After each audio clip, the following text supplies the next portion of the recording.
My name is Evelyn Davis. I am 68 years old. I am a widow, and for most of my life, I was the silent pillar of a family that never noticed how much weight I carried for them. I built a life alongside my late husband, Charles Davis, a technology pioneer who transformed Silicon Valley with his innovations, and when he died, he left me his fortune, more than $5 billion, money that was supposed to protect me in my old age, not turn me into prey. From the window of my estate in Marine County overlooking the bay, I watched the sun turn the terracotta tiles to gold. We bought this house when Sarah, our only daughter, was just 5 years old. Charles used to say that good investments start with a home where memories can take deep roots.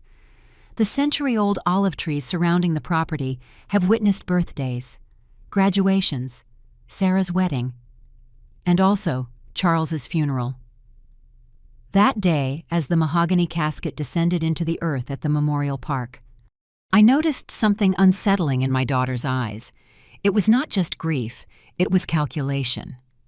Charles died 6 years ago from a sudden heart attack. Back then, Sarah was 36 and already married to Richard, a man with wide smiles and eyes that never quite smiled along.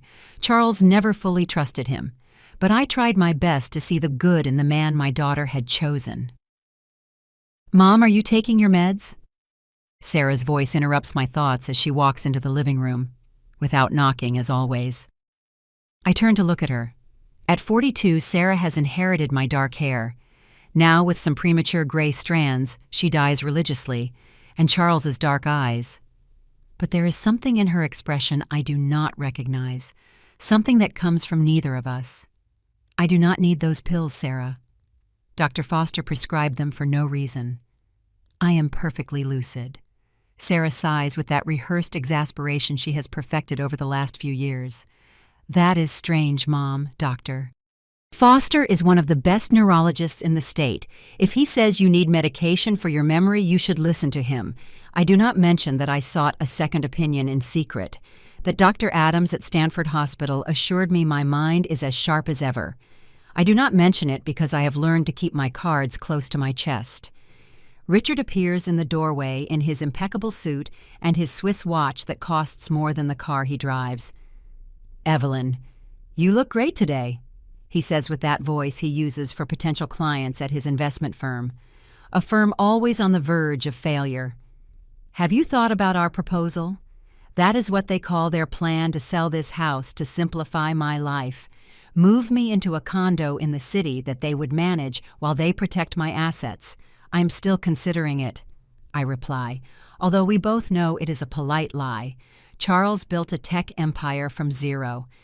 He arrived in California from a small town in the Midwest with barely a suitcase and a brilliant idea about semiconductors when no one was betting on technology. He worked 18 hours a day for decades, and I was by his side, abandoning my career as a university literature professor to support his dreams, to raise Sarah, to build the charitable foundation that now bears his name. I would not hand over that legacy to a son-in-law who changes investments like he changes shirts, and to a daughter who has forgotten the values we tried to instill in her. At night, when the house falls silent, I review the documents Charles left in the safe. Wills, trusts, instructions. "Take care of yourself, Evelyn," he wrote in an attached note. "Not everyone will see the value of what we have built beyond the money. A month ago, I discovered someone had tried to access the safe. The marks were subtle but unmistakable. I said nothing. I only changed the combination and moved the most important documents to a bank safety deposit box in the name of my old friend, Linda. The only person I trust fully now. Linda and I studied together at Berkeley nearly 50 years ago. While I chose literature, she went into law. She became a respected human rights attorney before retiring. Now she lives in a farmhouse near Lake Tahoe, where she grows grapes and writes her memoirs. I never trusted Richard. Linda told me the last time we spoke on the phone. He has the eyes of a starving fox. Sarah and Richard visit more and more frequently, always with questions about investments, documents, properties, always worried about my well-being, but never interested in my stories, my opinions, or my days. Last week I found Richard going through my study when he thought I was in the garden. He jumped when he saw me. "I was just looking for that book you recommended," he said, even though I have never recommended a book to him. He reads nothing but financial reports. That night I called Linda. "Be careful, Evelyn," she warned me. "Greed is a slow poison, but a deadly one." The phone rings on a Tuesday morning. The caller ID shows Sarah's name. I hesitate before answering, counting my breaths as my therapist taught me, who I visit in secret. Mom. Her voice sounds strangely sweet, almost cloying. "Good morning." "Hi, honey," I reply, maintaining a neutral tone. "I have a surprise for you," she says with enthusiasm. "Richard and I want to do something special for your birthday. We have renovated the house at Lake Tahoe. Remember the one you and Dad bought when I was little?" My heart skips a beat. Of course I remember that house. A refuge of stone and timber in the mountains, near the lake. Charles bought it when his company started to take off. We spent every winter there teaching Sarah to ski, lighting the fireplace, telling stories under wool blankets while the snow fell softly outside. After Charles died, I never went back. The memories were too intense, too painful. We have renovated it completely. Sarah continues. "We want you to come and spend a few days with us, just the three of us, like in the old days." Something in her tone unsettles me. It is too calculated, too rehearsed. Sarah was never a good actress. Even in school, plays her fakeness was obvious. "That is very considerate of you," I reply cautiously. "When were you thinking of going this weekend?" "Richard has canceled all his meetings and I took a few days off from the agency. It will be perfect. Mom, you deserve it." While Sarah keeps talking about the renovation and the plans, my mind travels to the past. Sarah was 10 the first time we visited that house. Charles had just closed his first big international contract and wanted to celebrate away from the noise of the city. I remember Sarah running through the halls, discovering every corner, fascinated by the history of the building. "This house is almost 100 years old," Charles explained to her. "During the Prohibition era, the family who owned it built a shelter under the basement, a secret space to hide if things got difficult." Sarah was fascinated. She spent days exploring the basement looking for the entrance to the secret shelter. Finally, Charles showed her the mechanism, a bookshelf that rotated when you pressed a specific spot on the stone wall. The space was small, but functional, with ventilation that led outside through ducts hidden between the walls. "Why are you showing me this?" Daddy Sarah asked. "Because family secrets should only be shared with those who will value their importance," Charles replied. "This place saved lives. You never know when a shelter might be necessary." I return to the present when I realize Sarah has stopped talking and is waiting for an answer. "Mom, are you still there? Will you come?" A part of me wants to reject the invitation, the prudent part. The one that has noticed the looks between Sarah and Richard, the one that has seen moved documents on my desk, the one that has heard conversations cut short abruptly when I enter a room. But another part, the mother who still hopes to reconnect with her only daughter, who yearns to feel that bond again that has deteriorated over the years. That part nods. "Yes, I will go," I say finally. "Wonderful," Sarah exclaims. "We will pick you up Friday morning. Do not worry about anything. We have everything ready." After hanging up, I stare out the window watching the olive trees sway their silver leaves in the bay breeze. I cannot help but remember a conversation I had with Sarah when she was a teenager sitting right under those same trees. "Why are you and Dad always so busy?" she asked me. With that teenage bitterness I never knew how to handle well. "Other moms are home making cookies, attending school meetings. Your father and I are building something important," I replied. "Something that will protect you always." "I do not want protection," she snapped. "I want parents who are present." I never forgot those words, even when we tried to compensate, when we cut back work hours, when we created family traditions like the winters at Tahoe. I felt something had broken, that Sarah held a resentment neither Charles nor I knew how to heal. It is that resentment I see now in her eyes when she talks about helping me with my finances. It is revenge for those years we prioritized work over her daily life. I pick up the phone and dial Linda's number. I am going to Lake Tahoe with Sarah and Richard this weekend. I tell her without preamble. "Are you sure that is a good idea?" The concern in her voice is evident. "No, I am not. but I need to know what they are planning. Be careful, Evelyn. If anything does not seem right, call me immediately. I have an old friend near Truckee, James Miller, an ex-police detective. I will give you his number just in case. Thank you, Linda. You always look out for me. That is what friends are for. Besides, someone has to watch those vultures. After speaking with Linda, I go to my bedroom and open the closet. In the back, wrapped in silk, is an object Charles gave me for our 20th anniversary. A gold pocket watch, a family heirloom that belonged to his grandfather. Time is the only treasure that really matters. Evelyn, he told me when he gave it to me, and every second with you has been the best use of mine. I take it in my hands, feeling its weight, its history. I decide I will take it with me to Tahoe. A talisman, a reminder of who I am and everything Charles and I built together. I also packed discreetly a small digital recorder I bought months ago when the suspicions started to form. I hide it in the false bottom of my vanity bag, along with James Miller's number and a copy of the keys to Linda's house. I do not know what to expect from this trip, but I have learned that preparation is never wasted. As Charles used to say, prevention is the best strategy, in business and in life. And as I close the suitcase, I cannot help but wonder if this visit to our old family refuge will be a reunion or a trap. The trip to the mountains happens in an uncomfortable silence. Richard drives his latest model Range Rover along the highway while Sarah works on her tablet, throwing me occasional glances in the rearview mirror. I pretend to sleep, but under my half-closed eyelids, I watch every gesture, every complicit look between them. As we leave the coast behind and ascend toward the mountains, the air becomes crisper and cleaner. The oaks give way to pines, and the sky seems closer, more intense in its blue. We are almost there, Mom, Sarah announces with a joy that does not reach her eyes. Wait until you see the changes. You are going to love it. The dirt road leading to the house has been paved. The trees that flanked it, where Charles used to hang lights at Christmas, have been pruned with excessive precision, losing their wild character. There is nothing organic left, nothing that speaks of life growing freely. When the vehicle stops in front of the house, my heart contracts. The natural stone facade that Charles loved so much has been covered with modern stucco.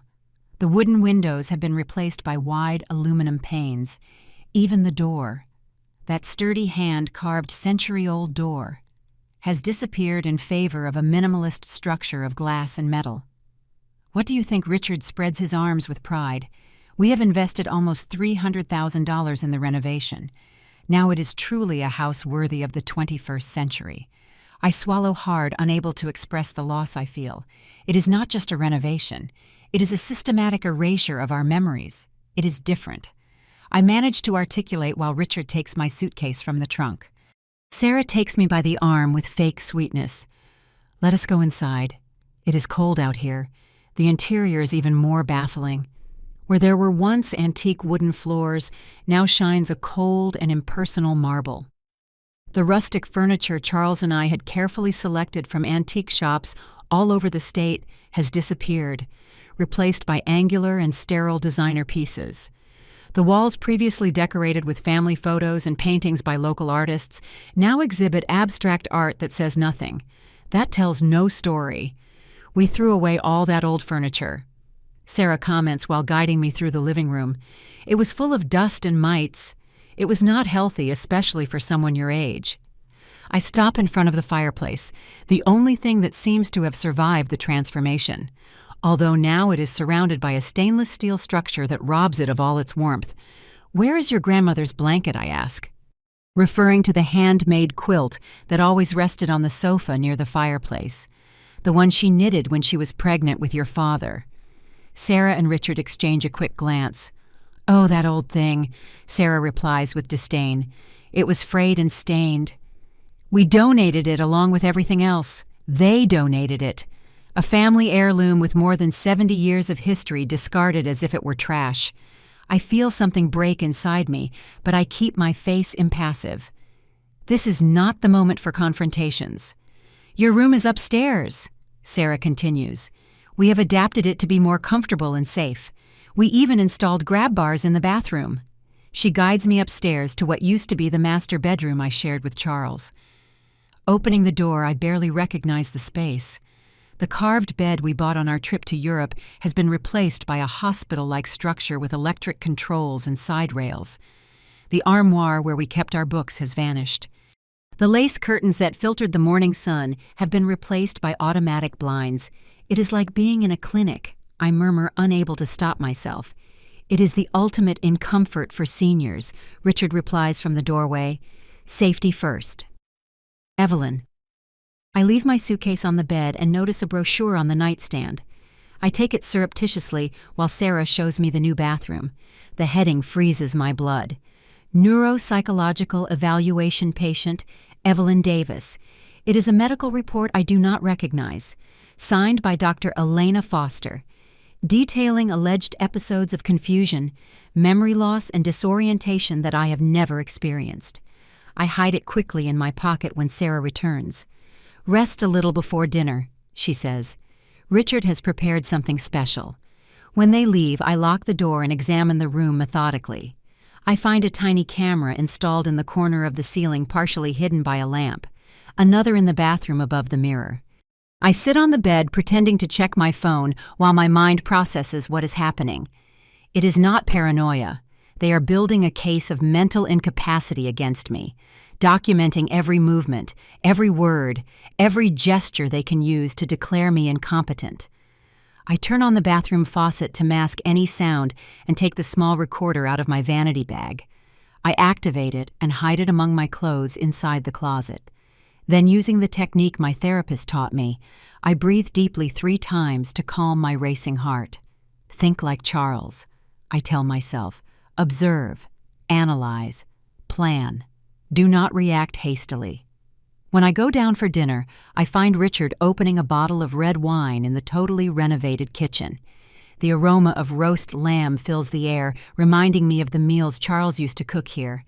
Although now everything seems to come from stainless steel appliances that have never known the warmth of loving hands. Napa Valley Reserve, Richard announces, showing me the label. Your favorite, right? Actually, I prefer white wine. Charles was the fan of Cabernet. It is a small detail but revealing of how much they really do not know me. Thank you, I reply, accepting the glass he offers. During dinner, I maintain a superficial conversation talking about safe topics, the weather, the news, harmless anecdotes from my youth. But I watch how Sarah discreetly documents every bite I take with her phone under the table, how Richard constantly refills my glass while barely touching his. How about we review some papers after dinner, Richard suggests casually. There are some interesting investments I wanted to show you. I am quite tired, I reply. Maybe tomorrow, with a clearer mind. It would only take a few minutes. He insists, and I notice a slight tone of impatience. There are opportunities that do not wait. Evelyn, Richard is worried about the situation of the foundation. Sarah intervenes. Some of the trustees have taken questionable decisions. We think you should consider a change of direction. The Charles Davis Foundation, dedicated to tech scholarships for underprivileged youth, is perhaps the achievement Charles was proudest of. He left specific instructions about its management, with a board composed of his most trusted colleagues. The last financial report showed excellent results. I respond, maintaining my casual tone. Scholarships increased 15% this year, but they could do much more, Richard says, leaning forward. With a more progressive management, I translate mentally. Under my control. To get to the millions in the foundation's fund. It is something to consider carefully, I say evasively. Charles had very specific ideas about the foundation. Charles is no longer here. Sarah sentences with a coldness that startles me. And with all due respect, Mom, his economic ideas are from another era. The world has changed. I take a sip of wine to hide my reaction. The Charles that Sarah describes.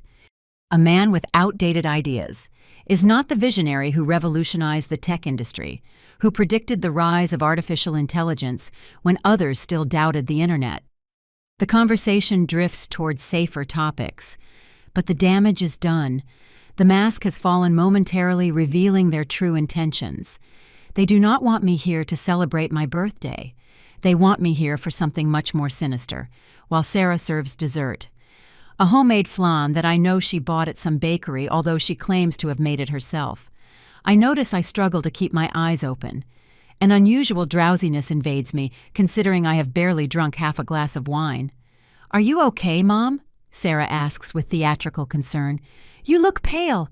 I am a little tired," I reply, fighting against the heaviness of my eyelids. "I think I will go up to rest. I will walk you up." She offers, taking my arm with excessive firmness. As we climb the stairs, the world seems to sway slightly. My mind, although numbed, registers the certainty. They put something in my food or my drink, something to make me sleep deeply, to make me vulnerable. In the room, Sarah helps me sit on the bed with exaggerated solicitude. "Rest, Mom. Tomorrow will be an important day." When she leaves, I fight against the stupor to activate the recorder and place it under the pillow. Then I pretend to sleep deeply while I listen to footsteps going up and down, murmuring voices, doors opening and closing, through the fog induced by what I suspect is a sedative in my wine. I hear fragments of conversation from the hall. "Are you sure it will work?" Sarah's voice tense and nervous. "The doctor, Norton, guaranteed it." Richard replies, "No one will question anything. Everything is ready, and Alexander will have the documents ready for Monday. Once we have the death certificate, everything will be legally ours." Their voices drift away, but the pieces begin to fit together in my numb mind. It is not just a strategy to control my fortune. It is something more definitive, more permanent. I fight against the heaviness of my limbs to stay conscious, remembering Charles's words. In critical moments, mental clarity is your best ally. And as the night advances and the house falls silent, I understand with terrible clarity that this renovation was not for my comfort. This house is not a refuge. It is a trap. I wake up with the first light of dawn, my head throbbing, as if I had drunk 3 bottles of wine instead of half a glass. The effects of the sedative are still present, but my mind is clear enough to remember the fragmented conversations from last night. I move slowly, conscious of the cameras documenting every action. I perform a convincing morning routine, even stumbling slightly when entering the bathroom to feed the narrative of deterioration they are building. I go down the stairs, carefully listening to the sounds of the house. The silence is absolute. Sarah and Richard must still be sleeping. It is my opportunity to explore. The modernized kitchen retains little of its original warmth. I search for signs of what they might have used to drug me, but the dishes are impeccably clean. The trash empty. Richard has been meticulous. I slip toward the study, formerly Charles's sanctuary. Now it is a sterile space with a glass desk and minimalist shelving. The family photos have disappeared. The books Charles treasured, replaced by insipid decorations and Richard's awards. The office door is locked, but I remember Charles always kept a copy under the top molding of the frame. I check, and surprisingly, it is still there. Some things are too insignificant to be noticed even during a radical renovation. Inside, I find a desk organized with military precision.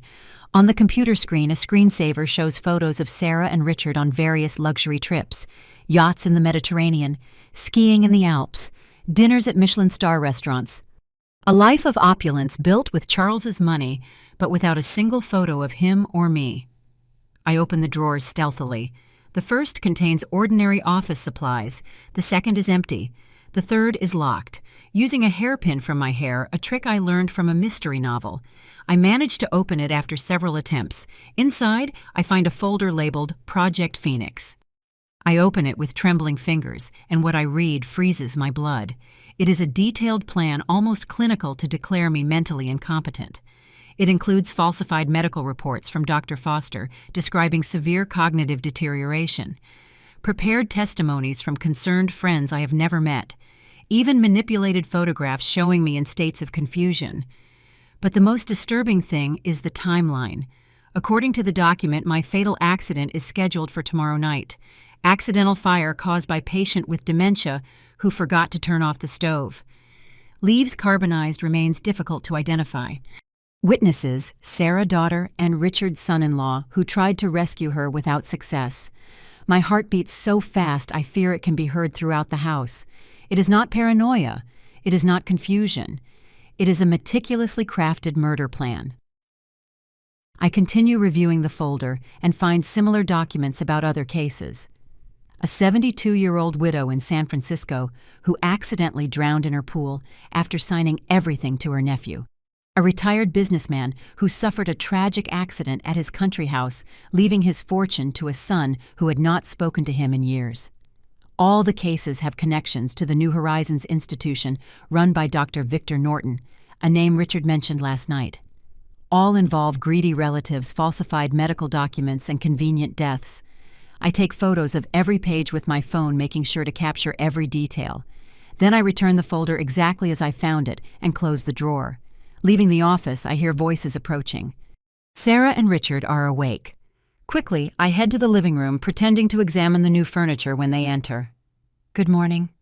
"Mom," Sarah says with a smile I now recognize as completely fake. "Did you sleep well like a log?" I reply, imitating her falseness. "Must be the mountain air." Richard watches me carefully, probably looking for signs of the sedative. "You look better than yesterday," he comments. "More. Rested. I feel renewed." I reply, holding his gaze, as if I see things with greater clarity. A flash of uneasiness crosses his face before he recovers his professional smile. "Perfect. I thought we could review some documents this morning before lunch." "Of course." I accept with fake enthusiasm. It is always good to have everything in order. Sarah makes coffee in the kitchen while Richard spreads documents on the dining table. They are papers for the foundation property transfers and a document I recognize as a general power of attorney that would legally declare me incompetent to handle my affairs. It is just a precaution. Richard explains with the condescension he reserves for those he considers inferior. In case one day you need help with important decisions. "I understand," I say, pretending to review the documents. I guess one never knows what might happen. "Exactly." He smiles, clearly relieved by my apparent docility. It is what Charles would have wanted. Mentioning Charles is a strategic error. An authentic pain goes through my chest. Charles always thought of everything. I reply, maintaining my voice steady. He had a gift for anticipating. Problems. Sarah returns with the coffee. I watch how she serves the cups, noticing mine comes from a different pot. Another dose of sedative. Without a doubt. I should review these papers carefully, I say, gathering the documents. "Do you mind if I take them upstairs?" I concentrate better in silence. Richard seems momentarily thrown off by my initiative. "There is no rush, Evelyn. We can review them together." I insist, keeping my tone light but firm. I have always been meticulous with contracts. Charles used to say I had an eagle eye for small clauses. Sarah and Richard exchange a look I cannot fully interpret. "Okay," Sarah finally concedes. "Take your time. We will be preparing lunch." I go up to my room, lock the door, and examine the documents closely. They are exactly what I suspected. A legal web to strip me of all control over my life and assets. The notary's signature, Alexander Scott, looks vaguely familiar. After a moment, I remember. He was a young lawyer Charles fired for ethical irregularities. I take more photos of the documents, and then in the bathroom with the water running to mask the sound, I send everything to Linda, along with an urgent message. Plan in motion. Accident scheduled for tomorrow. New Horizons Institution involved. Dr. Norton. Contact James. I barely finish sending the message when I hear footsteps approaching. I hide the phone and leave the bathroom to find Sarah at the bedroom door.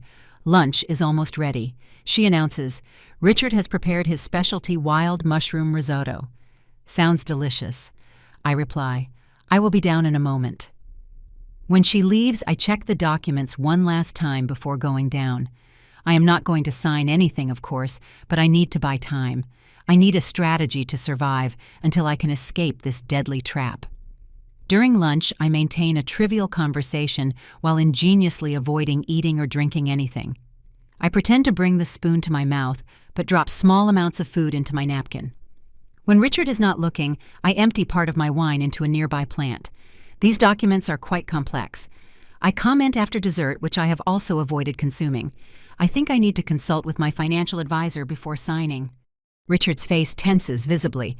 There is no need to involve third parties. Evelyn, it is a family matter. Still, I insist softly. Charles always said measure 7 times, cut once. My father is dead, Sarah interrupts sharply. And frankly, Mom, we are worried about your capacity to make financial decisions. Dr. Foster has warned us about the first signs of dementia you have been showing. What signs would those be? I ask, keeping my voice calm, although my pulse accelerates. Forgetting appointments, confusing names. Sometimes you get disoriented in familiar places. Sarah enumerates, clearly repeating a rehearsed script.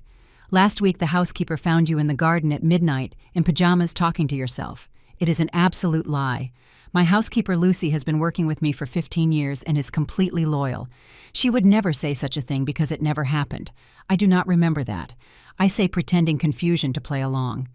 See? Sarah looks at Richard with theatrical concern. She does not even remember her episodes. It is exactly what the doctor said. Richard nods solemnly, interpreting his role of concerned son-in-law to perfection. We just want the best for you, Evelyn. You cannot keep living alone, handling properties and complex accounts. It is too much stress at your age. The condescension in his tone is almost unbearable, but I keep my expression neutral, even a little confused while I evaluate my options. My phone vibrates in my pocket. Discreetly, I check it under the table. It is a message from Linda. James on the way. Stay safe until tomorrow. Do not sign anything. Do not eat or drink anything they offer. I look up to find Richard watching me intensely. Everything okay, Evelyn? Perfectly. I smile, just checking the time. I like to keep a routine. After lunch, while Sarah and Richard argue in low voices in the kitchen, I slip to the front door to check my escape options. It is locked, and I cannot find the key anywhere. The first-floor windows have new security systems I do not recognize. I am effectively trapped in this house that was once my refuge and is now my prison. I return to the living room and find Richard coming out of the kitchen. I thought we could take a walk this afternoon, I suggest. I would like to see how the forest has changed. I do not think that is a good idea. He replies quickly. The trail is very uneven after the recent rains. You could fall. But the exercise would do me good. I insist. Evelyn. His tone hardens slightly. At your age and with your condition, it is not safe. We can enjoy perfectly from the terrace. In that moment, I understand they will not allow me to leave the house under any circumstances. The plan requires the accident to happen here in this isolated house, far from possible witnesses. I understand, I say with fake resignation. I guess you are right. I spend the rest of the afternoon pretending to read a book while I watch Sarah and Richard. They move around the house with barely disguised attention, exchanging looks and whispers when they think I do not see them. Occasionally, Richard checks his phone impatiently, as if waiting for an important confirmation. When night falls, I notice a subtle smell of gas in the kitchen. The accident seems to be scheduled for tonight, not tomorrow, as the document indicated. They have accelerated the plan, perhaps sensing my resistance to sign the papers. During dinner, I maintain my strategy of not consuming anything. This time it is harder because Richard watches every bite with almost clinical attention. I fake a small choking fit that allows me to discreetly spit the food into a napkin. I think I will go to sleep early, I announce after dinner. It has been a long day. I will walk you up. Sarah offers immediately. In the room, while Sarah pulls back the bedspread with exaggerated solicitude, I notice she has left a glass of water on the nightstand, probably with more sedatives. Do you need anything else, Mom? She asks with that fake sweetness I have come to despise. I am fine, honey. Good night. When she leaves, I wait 10 minutes in case she comes back to check. Then quickly I change the sheets to create the impression of a body sleeping and place my phone under the pillow, programmed to play sounds of soft breathing. I slip silently to the closet and extract the small flashlight I packed carefully. Then, with the stealth I learned in my years exploring archaeological sites with Charles, I head toward the stairs leading to the basement. The basement is the only space they have not renovated completely, perhaps because the old foundation was too solid to modify, or perhaps because this space did not figure in their plans for the accident. I searched the stone wall for the secret mechanism Charles showed Sarah so many years ago. I press the exact spot, and after a moment of resistance, the shelf slides slightly, revealing a dark space behind. As I prepare to enter the shelter, I hear footsteps upstairs and heated voices. Richard sounds agitated. "It has to be tonight," he says. Norton says the window of opportunity is perfect. No one will question an accident here in an old house with a confused elderly woman. "But she has not signed the documents." Sarah objects, her voice tense with worry. "Alexander says we can use previous signatures. He has enough samples for forgery. The important thing is she does not leave here alive." A shiver runs down my spine hearing these words. It is not just greed. It is a calculated cruelty I never imagined in my own daughter. And if something goes wrong, Sarah's voice trembles slightly. Nothing will go wrong. The certainty in Richard's voice is terrifying. The gas is already leaking. A small spark in the kitchen and everything will look like a tragic accident. By the time the fire department arrives, there will be nothing left to investigate. Their footsteps head toward the stairs, probably to check if I am asleep. It is now or never. I slip inside the secret shelter, closing the shelf behind me. The space is small and dusty, but it has ventilation ducts leading outside. Charles had insisted on keeping it functional, just in case. Although he never specified what case he contemplated, I now understand his vision will save my life. From my hiding place, I hear Richard and Sarah go up the stairs, checking my room. Their voices sound muffled, but distinguishable. "She is fast asleep," Sarah says. "We can proceed." "Good," Richard replies. "Once it is done, we will call emergency services. Remember, we tried to save her, but the fire spread too fast." Their steps move away. Minutes later, I perceive a stronger smell of gas, followed by the sound of doors closing. They are sealing the house, preparing the stage for the tragedy. In the darkness of the shelter, I clutch Charles's pocket watch against my chest and wait, counting the seconds, preparing for the moment they will try to erase me from the world. They do not know the fire they have planned will not consume me. It will only light the path to justice. Time takes on a strange quality inside the secret shelter. The minutes stretch like hours as I listen to Paula and Richard moving through the house, finalizing the preparations for my death.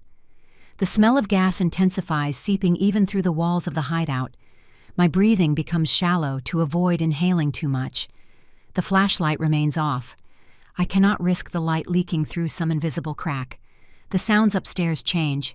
I hear Richard talking on the phone, his voice tense but controlled. "Yes, doctor, everything is ready. It will look completely accidental.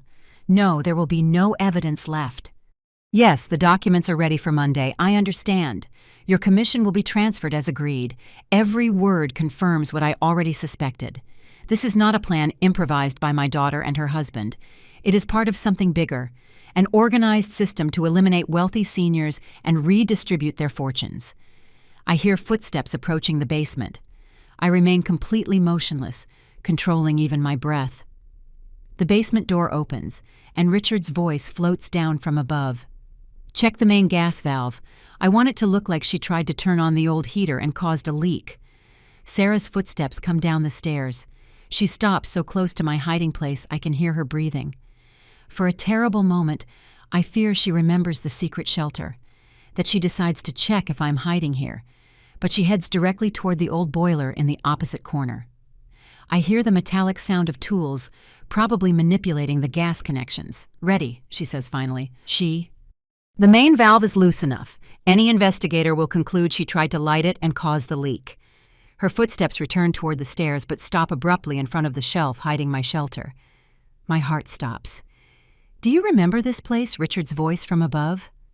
"Yes," Sarah replies, and for the first time I detect something like doubt in her voice. "Dad showed me this shelter when I was little. He said it saved lives during the Cold War.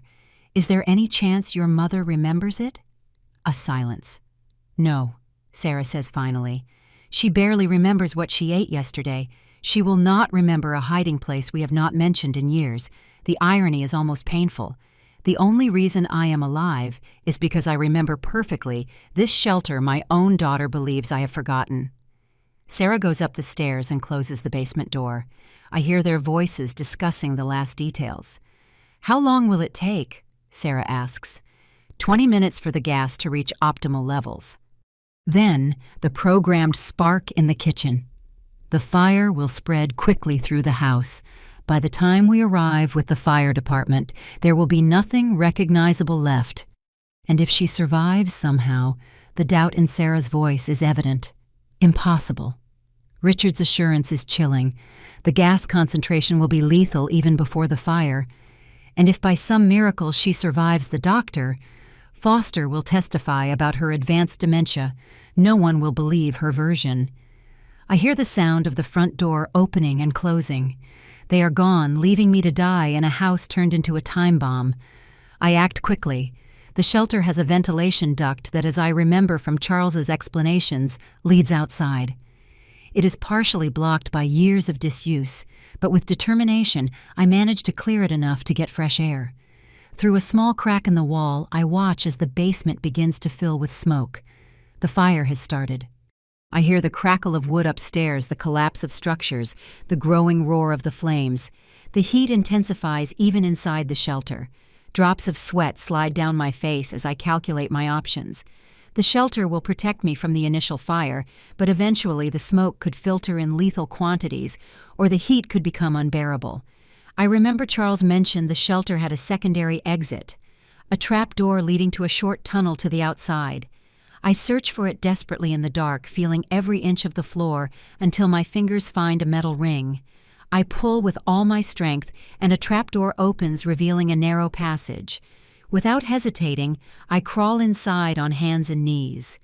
The tunnel is narrow and partially obstructed by roots and debris, but I advance with determination, driven by the will to survive. After what seems like hours, but probably are only minutes, I feel fresh air on my face. The exit is blocked by dense bushes, but I manage to push through them. Emerging finally several yards from the burning house, I crawl to a group of nearby trees and turn to watch the infernal spectacle. The house that was once our family refuge is completely engulfed in flames, an orange glow against the night sky. The windows explode from the heat, sending fragments of glass in all directions. In the distance, I hear sirens approaching. Sarah and Richard have raised the alarm, arriving as desperate rescuers to find the poor old woman trapped in the fire. I cannot stay here. If they discover me, they will try to finish what they started. With my body aching and my clothes stained with dirt and soot, I enter the forest, orienting myself by the stars, as Charles taught me during our hikes. I walk for hours in the darkness, using the flashlight only when absolutely necessary to conserve the battery. The forest near Tahoe is dense but beautiful even at night. In other circumstances, I would have appreciated its majesty. Now, it only represents my escape route. I have a destination in mind. Linda's house in the outskirts of Truckee. It is about 12 miles away. Too far to walk in one night, but I need to get as far away as possible from the accident scene. When dawn begins to dye the sky pink, I find a rural road, exhausted but determined. I keep moving until I spot a small town in the valley. I look for a payphone and dial Linda's number. "Hello?" Her sleepy voice brings me back to reality. "Linda, it is me." "Evelyn," I whisper, my voice hoarse from smoke and exhaustion. "Evelyn!" she exclaims. "Where are you? James is looking for you. We are worried sick." I look around, searching for some sign. A small town. I think it is Truckee. They tried to kill me. Linda. They burned the house down with me inside. My God. Her voice breaks. "Stay exactly where you are. James will pick you up. Look for the church in town and wait inside. It is the safest place." I follow her instructions, finding the small stone church in the main square. The priest, an older man with a compassionate gaze, asks no questions when I ask for refuge. He offers me water and a place to sit on a back bench away from curious eyes. An hour later, a man in his 60s with gray hair and a strong build enters the church. He heads directly toward me as if he knew me. "Mrs. Davis," he asks in a low voice. "I am James Miller, Linda's friend. I have come to take you to a safe place." I study his face, looking for signs of deceit, but his eyes convey honesty and determination. I show him Charles's pocket watch as the agreed signal with Linda. "Let us go," he says, offering me his arm. "Your daughter and son-in-law are giving interviews to the local press about the tragic loss of their mother in an accidental fire. The sooner we disappear, the better." We leave through a side door and get into a discreet sedan parked in an alley. While James drives skillfully through back roads, I tell him about all the forged documents, the overheard conversations, the plan to kill me. "It is not the first case I see," he comments, his somber face reflected in the rearview mirror. "In my last years as a detective, I investigated several suspicious accidents of wealthy seniors. I could never prove anything concrete, but I always suspected there was a pattern." They mentioned a doctor. "Norton," I say, "and an institution called New Horizons." James breaks sharply, looking at me with intensity. "Victor Norton." "Are you sure?" I nod. Richard spoke to him on the phone, confirming everything was ready for my accident. James hits the steering wheel with frustration. "I have been on Norton's trail for years. A brilliant ex-psychiatrist, he lost his license for falsifying mental evaluations, but disappeared before we could file formal charges. If he is involved, this is much bigger than we imagined." 3 hours later, we arrive at a farmhouse surrounded by vineyards. Linda waits for us at the door, her face a mix of relief and horror seeing my state. "Evelyn," she exclaims, hugging me tightly. "When I saw the news about the fire, I thought, I am alive," I say simply, tears finally flowing after hours of shock. "But my daughter tried to kill me." Linda guides me inside to a bathroom where I can clean the soot and dirt from my skin. While I bathe, I hear fragments of conversation between her and James. They are discussing strategies, contacts, necessary evidence. When I emerge dressed in clothes borrowed from Linda, they lead me to the kitchen where a cup of hot tea and homemade food wait for me. For the first time in days, without fear of being poisoned. "We have seen the news," Linda says softly. "You have been officially declared dead. The fire was so intense that supposedly no identifiable remains were left." Sarah gave a moving interview about losing her beloved mother and how they tried to rescue you without success. "The betrayal is a wound that hurts more than the burns and scratches covering my skin. Watching the images on the television of my daughter with carefully rehearsed tears, recounting how her confused mother probably caused the accident. It is almost unbearable." "What do we do now?" I ask finally. James spreads a map on the kitchen table. "Now, we fight back," he says with determination. "We have your testimony, the photos of the documents you took, and my files on similar cases. But we need more. We need to infiltrate their network, discover who else is involved, and expose them all. And for that," Linda adds, "we need the element of surprise. They believe you are dead. Evelyn, that is our greatest advantage." I look at the news one more time, my smiling face in an old photograph next to a somber headline. "Widow of tech tycoon Charles Davis dies in tragic fire. Sarah and Richard dressed in black receiving condolences. Charles's empire. My life, my identity, all usurped in a night of betrayal and fire. But while others see ashes, I see the first spark of justice. We will show them." I say, my voice acquiring a new firmness. "We will show them that from these ashes comes not only pain, truth arises, and the truth, like fire, cannot be contained once it starts to burn." Dawn filters through the windows of Linda's house, illuminating motes of dust dancing in the air like little spirits. I have been here 3 days, recovering planning, processing the betrayal that has redefined my existence. My body is covered in scratches and minor burns from the escape through the tunnel, but it is the invisible wounds that hurt the most. Linda enters with a breakfast tray, fresh bread, olive oil from her own trees, steaming coffee. Her movements are gentle, as if she feared I might break with any sudden gesture. "You slept better," she observes. It is not a question, but a statement. I nod slightly. The nightmares are still there. The fire, the gas, Sarah's voice saying there will be nothing recognizable left, but at least now I can sleep more than 2 hours at a time. "The news keeps talking about your tragic death," Linda says, turning on the small television in the corner of the room. "Sarah and Richard have organized a funeral for tomorrow in San Francisco. Very elegant, very public. On the screen, I see images of my daughter dressed in rigorous mourning, receiving condolences in front of the cathedral. Her face is a perfect mask of contained grief. Richard at her side holds her hand with a protective gesture. A flawless performance. She was always a good actress, I murmur. Since she was little, she could cry at will to get what she wanted. Linda turns off the television and sits on the edge of the bed. James has been investigating, she says, changing the subject. What he discovered is disturbing. The door opens and James enters carrying a bulging folder. His face shows signs of fatigue, but his eyes maintain that determined intensity I have come to associate with him. "Good morning, Evelyn," he greets, placing the folder on the nightstand. "How are you feeling?" "Like someone who has survived her own murder," I reply with a bitterness I do not try to hide. "What have you found, James?" He spreads documents on the bed, photographs, newspaper clippings, official reports. The New Horizons Institution run by Dr. Norton officially exists as a counseling center for families with seniors suffering cognitive decline.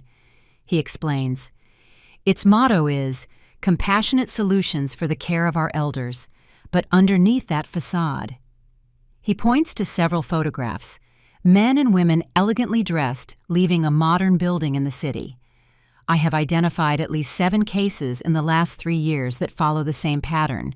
Wealthy elderly person, sudden diagnosis of cognitive decline, convenient accident, inheritance quickly transferred to relatives who had previously consulted with New Horizons. I study the photographs, the reports. The similarities are chilling. How much money have they processed this way, I ask. "From what I have been able to track, more than $200 million, James replies. "And that is just what I have managed to identify." Linda picks up one of the photographs. An older woman smiling at a party.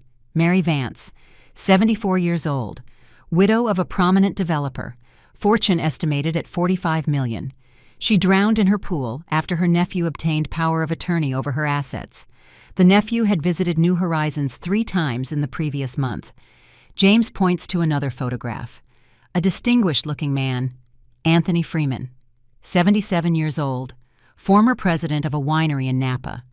His car went off the road in an accident after his youngest son was named sole heir. The son had hired Dr. Norton's counseling services. Each case is a variation of my own story. Each victim, someone like me. The difference is, I survived. "And the Dr. Norton?" I ask. "What do we know about him?" James extracts a separate file. Victor Norton, 58 years old, brilliant psychiatrist who lost his license 8 years ago for falsifying mental evaluations in a high-profile custody case. After that, he disappeared from the official radar, but it seems he found a more lucrative niche market. "We need concrete evidence linking Norton directly to these cases," Linda says. The lawyer in her emerging. "All this is circumstantial, convincing to us but not enough for a court. And we need to know who else is involved," I add. Sarah and Richard do not have the sophistication to orchestrate something like this alone. They mentioned a lawyer, Alexander Scott, and Dr. Foster, my supposed neurologist. There must be a whole network. James nods, gathering the documents. "We also need to protect you, Evelyn. If they discover you are alive, they will try to finish what they started." A heavy silence falls over the room. The reality of my situation hits me with renewed force. Legally dead, pursued by my own family, trapped in a web of conspiracy that extends beyond what I imagined. "So," I say finally, "what is the plan?" Linda and James exchange glances.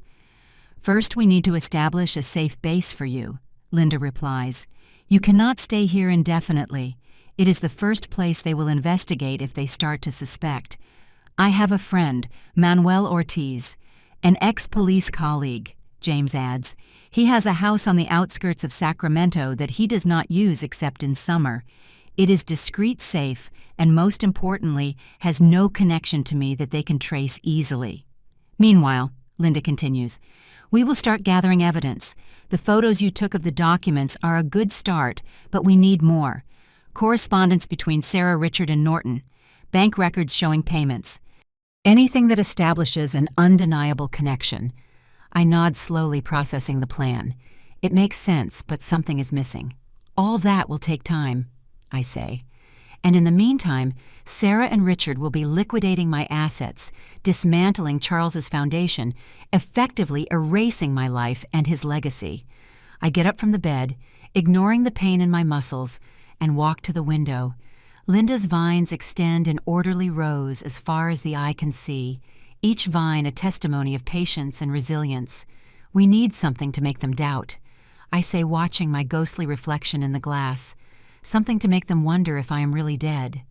That could be dangerous, James warns. If they suspect you survived, they will come looking for you. They already believe I am dead, and I am still in danger, I reply. At least if they doubt, they might make mistakes, and mistakes leave evidence.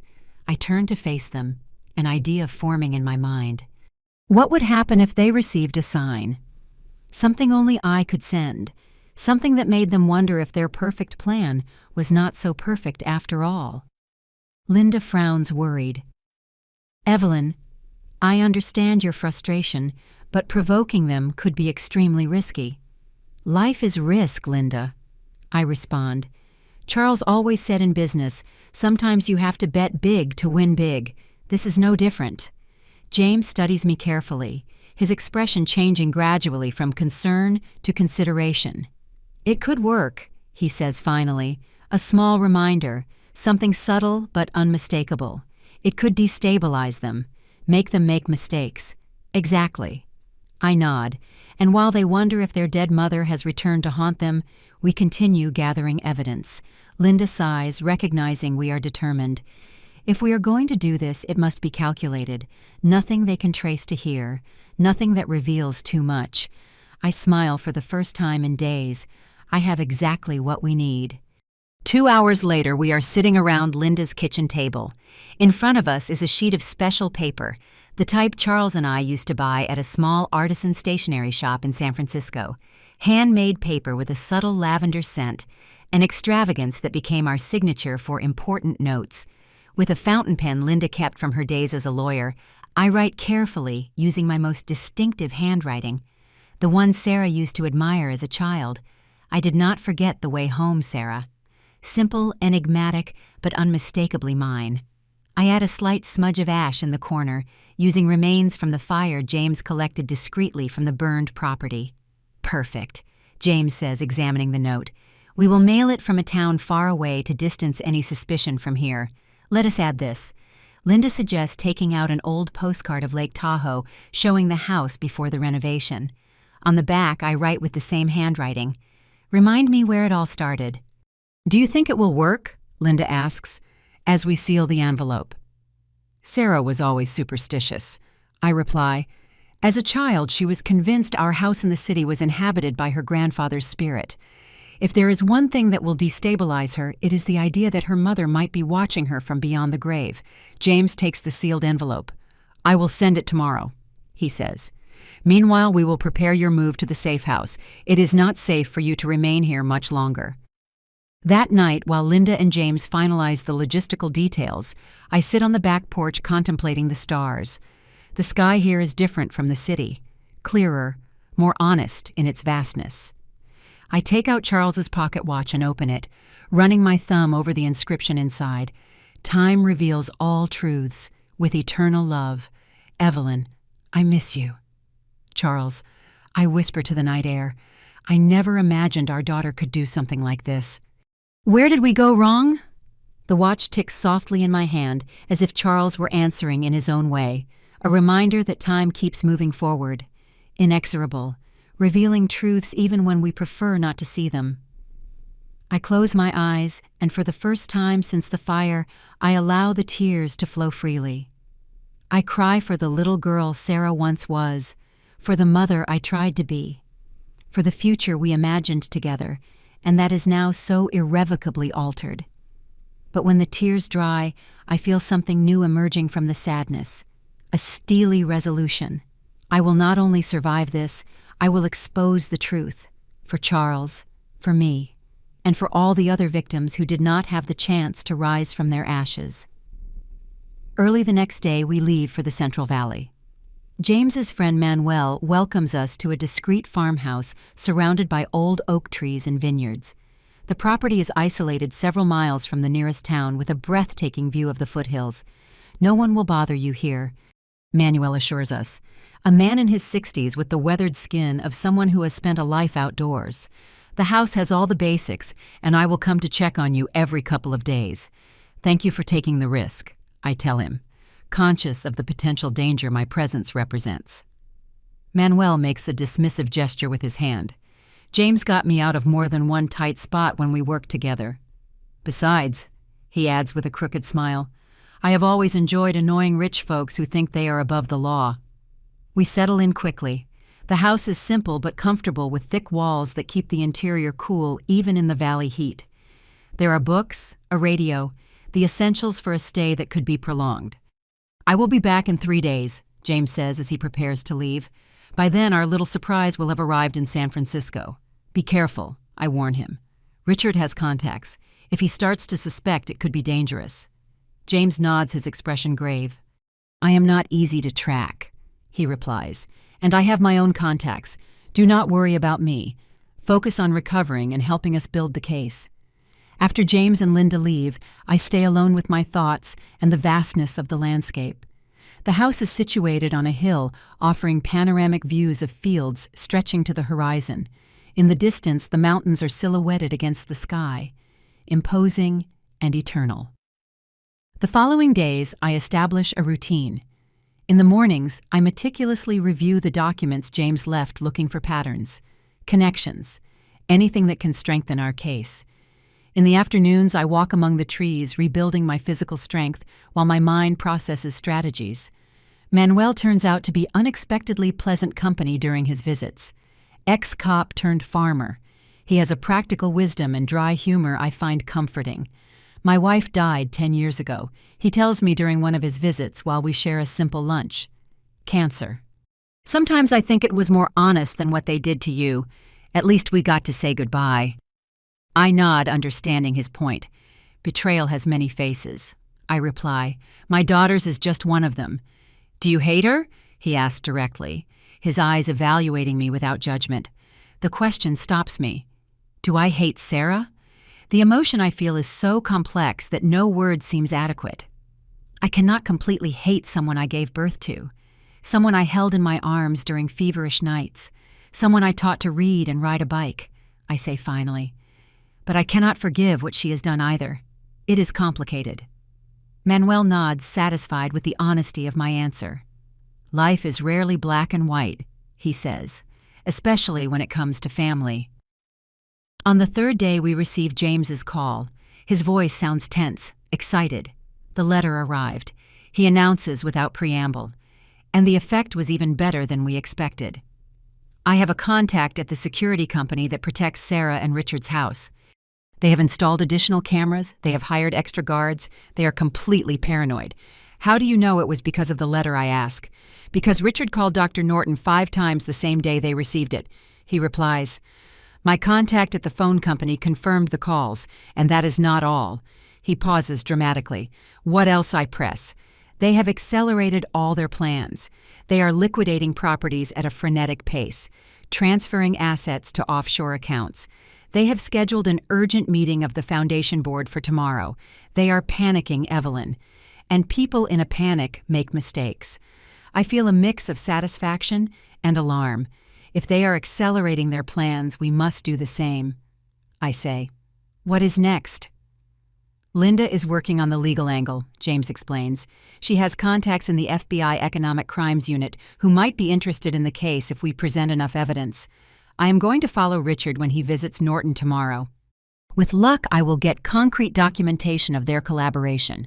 We need something irrefutable, I insist. Something not even the best lawyer can discredit.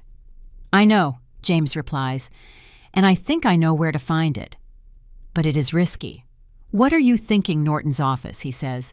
If I could access his files, we would find everything we need. Client records, payments, the complete scheme. It is too dangerous. I object. If they catch you, they will not catch me. He interrupts me with confidence. I have experience in this type of unofficial reconnaissance. I remember Linda mentioned James had left the police force under circumstances not entirely clear. I begin to understand why. Be careful. That is all I say. I always am. He replies, and I can imagine his confident smile on the other end of the line. I will call you in 2 days with news. After hanging up, I stay contemplating the horizon from the window. The strategy is in motion. The pieces are moving. For the first time since the fire, I feel we are making progress. That night, a vivid dream wakes me up with a start. In it, I was back at the Tahoe house, but not the renovated and sterile version. The original one, warm and cozy. Charles was there sitting by the fireplace, glancing through one of his favorite books. I always built thinking of the future Evelyn. He told me in the dream, even when I did not know exactly what shape that future would take. I sit up in bed, my heart racing with a sudden clarity. The past and the future. The original house and the renovated one. Charles's words resonating in my mind.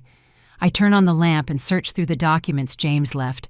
I find the original blueprints of the Tahoe house, which Charles kept meticulously along with all his projects. I compare them with the recent photographs of the renovation. Something does not fit. The internal layout has changed significantly, but the exterior dimensions are identical. According to these blueprints, there should be more interior space than the new photographs show. I call James immediately, ignoring the time. There is a hidden room, I say as soon as he answers, skipping the greetings. In the Tahoe house. The renovation hid a room that does not appear in the new plans. Are you sure? He asks, instantly alert despite having been woken up. Completely. Charles designed that house with a hidden security chamber, a space where he kept important documents, backups, even cash for emergencies. Sarah did not know. Only Charles and I knew of its existence. If that room survived the fire, James begins.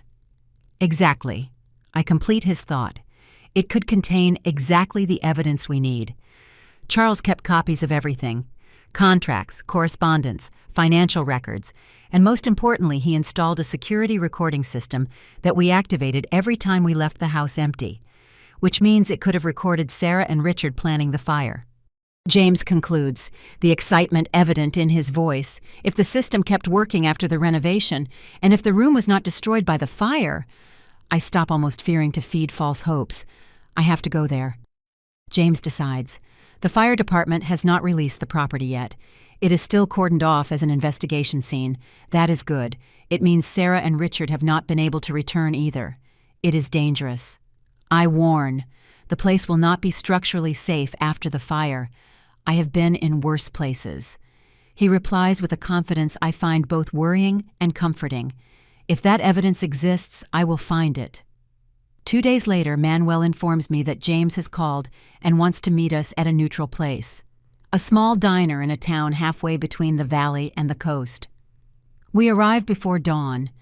When the town is barely beginning to wake up, the diner is almost empty, except for a couple of truckers and the sleepy owner. James is already there at a back booth looking exhausted but triumphant. As soon as we sit down, he places a small external hard drive on the table. You were right, he says without preamble. The secret room survived almost intact. The fire affected mainly the upper floor and the east wing, the hidden chamber being built with fireproof materials and having its own ventilation system remained practically unharmed. I take the drive with trembling hands. What is in here? Everything, he replies, a tired but satisfied smile lighting up his face. Security footage from the 3 days prior to the fire, digitized documents Charles kept as backup, and most importantly, audio recordings where Richard speaks clearly with Dr. Norton about the details of the accident and how to fabricate evidence of your alleged dementia. Emotion overwhelms me. It is more than we expected, more than we dared to dream. I also recovered this. James adds, handing me a small object wrapped in a handkerchief. I unwrap it carefully to reveal a small metal box. I recognize it immediately. The first gift Charles gave me when we started dating, an antique music box that played our song. It was in the secret room along with other personal belongings. James explains, I thought you would want to have it. Tears blur my vision as I hold this fragment of my past life miraculously rescued from the ashes. Thank you, I whisper, unable to express the depth of my gratitude. I am not finished. James continues leaning forward. After recovering this, I went directly to see a contact in the Economic Crimes Unit, Isabel Ross, a brilliant investigator who has been on the trail of fraud cases against seniors for years. When I showed her what we had found, she could hardly believe it. What did she say, I ask? She said it is exactly what they needed for an investigation they have been building for years. Apparently, they have been following Norton and his network, but they could never gather enough evidence to proceed. They always managed to make them look like isolated accidents, unconnected family tragedies. Until now. Manuel adds, understanding the magnitude of what we have discovered. Exactly. James nods. Isabel wants to meet with you, Evelyn, with all necessary precautions. Of course. She says your testimony combined with this evidence could be the key to dismantling the whole operation. A mix of emotions invades me. Vindication, relief, anticipation, but also a deep pain that no legal victory can ever fully heal. When I ask simply, tomorrow, if you feel ready, James replies, at a safe location she has arranged.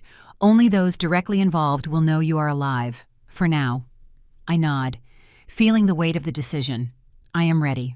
As we return to Manuel's house, I think about how fast things have changed. Just a week ago, I was trapped in a secret shelter while my own daughter tried to murder me. Now I am about to become the centerpiece of an investigation that could expose a high-level criminal network. The irony does not escape me. Sarah and Richard believed they were erasing me from existence, eliminating an inconvenient obstacle.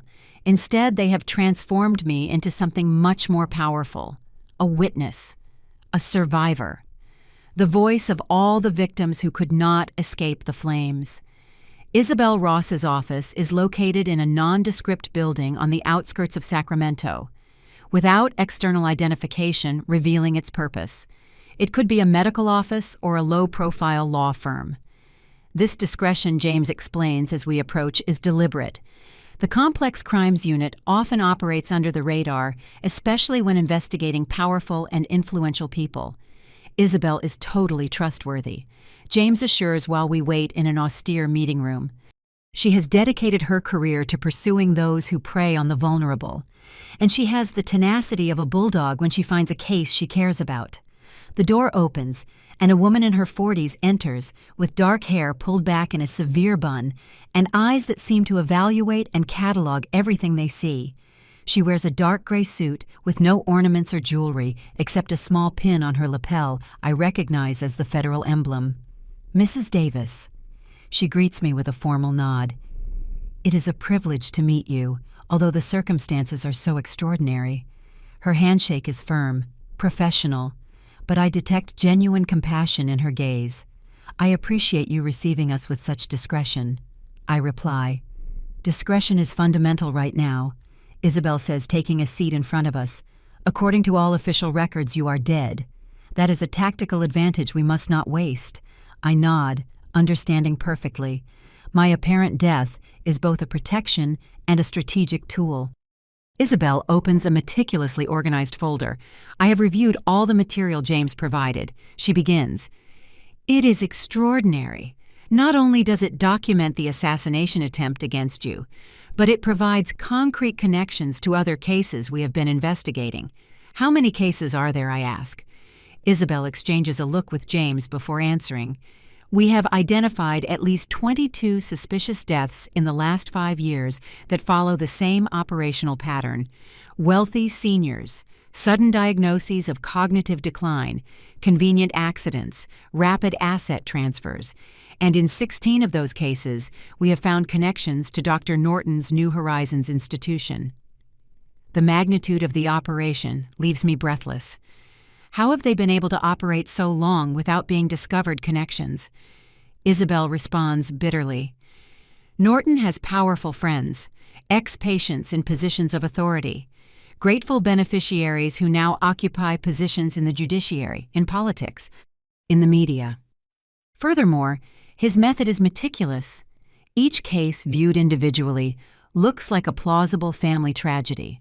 Only when you examine them together does the pattern emerge. And the deceased cannot testify, James adds somberly. Until now. Isabel completes, looking at me intensely. You, Mrs. Davis, are our first living witness, the only victim who has survived to tell her story. The weight of that responsibility settles on my shoulders. "What do you need from me exactly?" Isabel plays a video on her laptop. An elegant office, talking to a man in his 50s, perfectly combed hair and a professional smile that does not reach his eyes. "Dr. Norton, I guess. This recording comes from the security system in the secret room at your Tahoe house," Isabel explains. "It shows your daughter and son-in-law explicitly discussing the details of the plan to declare you mentally incapacitated and subsequently eliminate you in an accident." I watch the scene with a mix of horror and clinical fascination. Seeing my own daughter planning my death with such coldness is surreal, as if I were watching a particularly disturbing movie about strangers. Richard is nervous. I point out, noticing his gestures. Sarah is more determined. Isabel nods, impressed by my dispassionate observation. "We have multiple recordings like this," she continues, "along with the digitized documents from your husband and the photos you took before the fire. They constitute a solid case, but your personal testimony will be crucial. We need you to document chronologically everything. When you began to notice changes in your daughter and son-in-law's behavior, every suspicious conversation, every document you saw, and of course the events at the house before and during the fire. We also need you to identify everyone involved," James adds. "Dr. Foster, your supposed neurologist. Alexander Scott, the lawyer who prepared the falsified documents. Any other name you remember?" I nod, feeling strangely calm despite the situation. "I will do it, but I have a condition." Isabel looks at me curiously. "I want to face them personally," I say. "Not just in court, but face to face. I want Sarah and Richard to see me alive, to know they failed before they are arrested." James starts to protest, but Isabel raises a hand to stop him. "I understand your desire," she says, "and in fact it could be tactically advantageous. A controlled confrontation, on our terms. It could provoke confessions or additional revelations. It is dangerous," James insists. "If they find out prematurely that Evelyn is alive, they will not find out." Isabel interrupts him. "We will organize it meticulously. A controlled scenario with undercover agents present. Mrs. Davis will appear only when we are ready to make the arrests." I lean forward, satisfied with the proposal. "When can we proceed?" "We need at least a week to prepare everything," Isabel replies. "Assemble the right teams, obtain the necessary warrants, coordinate with other units. This is not just about your daughter and son-in-law. Mrs. Davis, we are targeting the whole network, from Dr. Norton to the last accomplice. And in the meantime, I ask, in the meantime, you remain officially dead." Isabel says, "You continue in the safe house, you work with us to document your testimony, and you have no contact with anyone outside this immediate circle." I nod, resigned to another week of ghostly existence. Isabel stands up, concluding the official meeting. "There is something else you should know." She adds, her tone shifting subtly. "We have been watching your daughter and son-in-law since James contacted me. There is a development that could complicate things emotionally for you." My stomach tightens with apprehension. "What is it, Sarah? She is pregnant," Isabel says, watching my reaction carefully. "About 3 months along, according to our sources." The news hits me like a physical blow. My daughter, who tried to murder me, is expecting a child. I would be a grandmother. The child would be born motherless if our plan succeeds. "Are you sure?" I ask, my voice barely audible. Isabel nods. "She visited a private clinic last week. We have the records." A whirlwind of contradictory emotions invades me. Pain, confusion, an unexpected protective instinct toward a grandchild I will never know. "Does this change your decision to proceed?" Isabel asks cautiously. I take a deep breath, seeking clarity amidst the emotional confusion. "No," I answer finally. "Justice must prevail, for the other victims, for those who could not escape like me. Sarah's pregnancy is complicated, but it does not alter the facts." Isabel nods with approval. That is the right attitude. The judicial system will take her condition into account when determining the sentence, but it cannot exempt her from responsibility for attempted murder. As we leave the building, James watches me with concern. "Are you okay?" he asks when we are in the car. "No," I answer honestly, "but I will be." The following days pass in an intense routine. I spend hours with Isabel and her team documenting every detail of my experience, identifying suspects in photographs, reviewing evidence. It is emotionally exhausting to relive every moment of betrayal, but also strangely therapeutic, like draining an infected wound. At night in the solitude of the safe house, I allow myself to process the news of Sarah's pregnancy.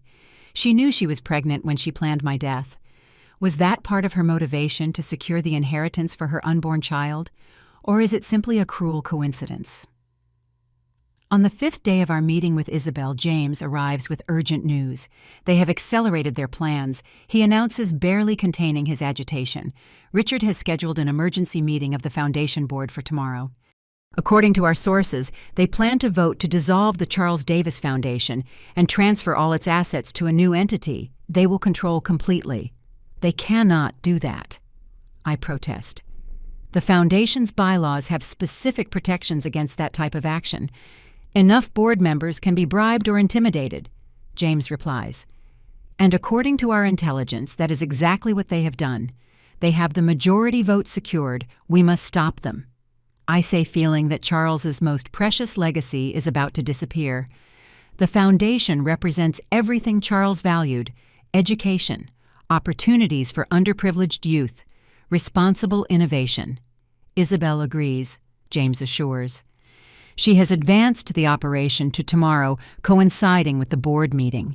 It is risky, but it is also our best chance to catch them all together. Sarah, Richard, Dr. Norton, Alexander Scott, and several corrupt board members. My heart races at the prospect. What is the plan?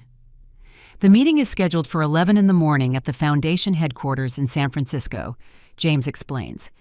Isabel has coordinated with tactical units to secure the building discreetly. Undercover agents will be present as service staff. When all targets are in the room, the agents will enter first, and I will enter after, when Isabel gives the signal. The impact of seeing you alive just when they think they have won could provoke spontaneous confessions or incriminating reactions. I nod, visualizing the scene. What do I need to do to prepare? James smiles slightly. I think you have been preparing for this moment since you escaped the fire.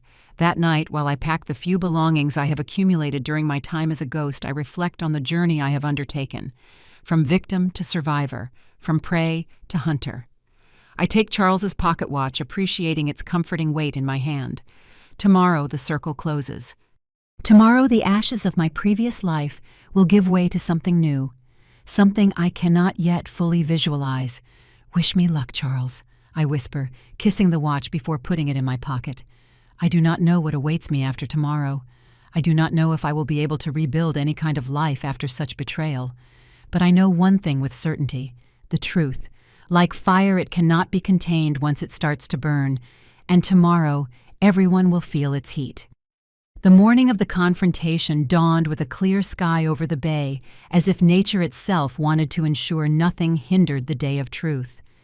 The trip from the valley had been tense, with Isabel driving while James and I went over the final details of the plan. Remember, Isabel says as we approach the city, we follow the protocol exactly. You remain in the surveillance vehicle until you receive my signal. When you enter, go directly to the boardroom. Do not speak to anyone on the way. I nod, feeling a strange calm. I have imagined this moment so many times over the last few weeks that it almost feels like a well-rehearsed script. How is Sarah today, I ask, thinking of her pregnancy? According to our last report, she arrived early at the office.